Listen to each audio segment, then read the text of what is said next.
আমার 12 মাসের মেয়ের লাঞ্চ থালি আজকে আমি আপনাদের সাথে শেয়ার করব।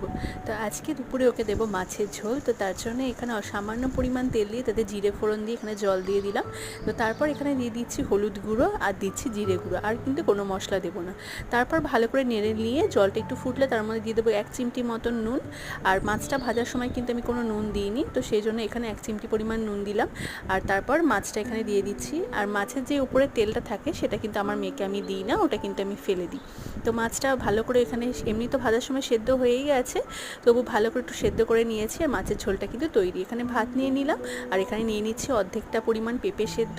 পেঁপেটা বেশ বড় সাইজের ছিল বলে অর্ধেকটা নিয়েছি। আর তারপর ভাতটা ভালো করে ম্যাশ করে নিচ্ছি, তার সাথে পেঁপে সেদ্ধ যেটা রয়েছে সেটাও কিন্তু ভাতের সাথে মিশিয়ে নিচ্ছি। আর এরপর এই যে মাছের তেলটা এটা কিন্তু ফেলে দিলাম। আর এরপর কাটাগুলো ভালো করে বেছে এটা আলাদা করে রাখবো। এটা কিন্তু ভাতের সাথে মিশিয়ে দেবো না, তাহলে ও পছন্দ করে না। এরপর ঝোল দিয়ে মেখে নিলে ব্যাস তৈরি।